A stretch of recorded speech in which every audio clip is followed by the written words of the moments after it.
Milko, il n'y a pas mieux que toi pour nous dire la différence entre le sable du Touquet et le sable de l'Europe. Ah bah c'est clair que l'Europe c'est l'enfer, hein. Les grandes ornières, le sable vachement glissant, les vagues c'est vrai qu'elles sont énormes et cassantes, donc grande différence, mais bon je me suis quand même bien amusé, j'ai eu beaucoup de mal au premier essai et je me suis un peu décoincé on va dire à la manche qualif où je fais 16 donc c'était vraiment pas mal en partant très très loin. Pardon. Et premièrement j'ai fait un super départ, j'étais 2 au premier virage. J'étais 2 au premier virage, donc vraiment bien. Et je me suis bien battu. Je fais 15 parce qu'en fait j'ai voulu rouler intelligemment, pas tomber, ce qui m'arrivait beaucoup en ce moment. Et en fait j'en avais encore sous la main au bout de la manche. Je pensais que ça allait être beaucoup plus dur et en fait ça n'a pas été si dur que ça la première manche. Mais au moins je fais mon premier top 15 à la régulière, donc ça je suis content.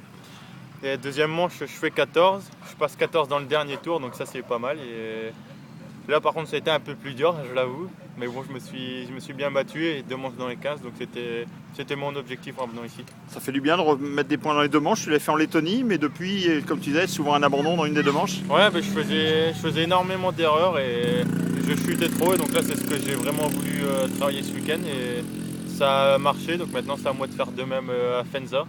C'est sûr que la texture ça sera totalement différent, mais bon j'aime bien les terrains béton qui sont vraiment en béton, donc je vais tout faire pour faire de top 15 encore là-bas.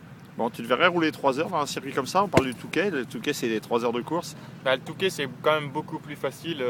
Y a pas en fait c'est beaucoup les ornières dans les appels qui sont dures parce qu'il faut énormément se préparer, il faut retenir la moto. C'est pas facile, mais bon le Touquet c'est vraiment plus facile, hein. Je préfère faire 3 heures au Touquet que 40 minutes ici.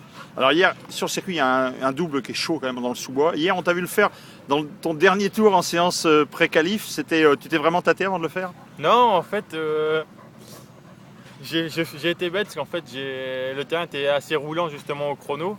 Enfin, au début de l'essai, j'ai énormément tardé à faire un chrono. Je l'ai fait au 4-5e tour et je suis tombé dans le dernier virage. Et, du coup, je suis reparti au complètement dernier tour et j'ai vu 2 pilotes le faire devant moi le tour d'avant. Donc, je l'ai fait. Et apparemment, on était très peu à le faire justement dans le dernier tour, mais bon, je me suis dit tant qu'à faire, ça risque de passer et voilà. Par contre, en course, c'est impossible de le faire. Non, bah apparemment Cairoli il le faisait à tous les tours. Enfin pas aujourd'hui mais apparemment hier. Mais c'est Cairoli. Ouais. C'est sûr qu'il y a encore un énorme cap entre lui et moi, mais ça c'était quasiment du 9 secondes au tour au chrono, donc je peux même pas regarder les manches. Mais c'est vrai que c'est incroyable comment il roule et la facilité qu'il a. S'il venait au Touquet, tu penses qu'il pourrait faire fort? Ouais, ça c'est sûr. Et surtout, vu la manière dont il tient 40 minutes ici, les 3 heures à Touquet pour lui je pense que c'est de la rigolade. Bon, on revient aux choses du cross. Faenza, dans la semaine prochaine, on va retrouver un terrain dur. C'est une nouvelle expérience. Ouais, bah, je suis content parce que j'aime justement bien rouler dans le dur. J'ai une bonne vitesse, mais il faut juste que je me concentre, ça c'est faire moins d'erreurs. Donc là, après ce week-end, je suis content. Enfin, ça me met dans une bonne dynamique. Je vais bien m'entraîner cette semaine et la suite, j'espère qu'elle va être aussi bien que ce week-end. Eh ben, on espère pour toi, Milko. Salut, et puis Merci. rendez-vous la semaine prochaine.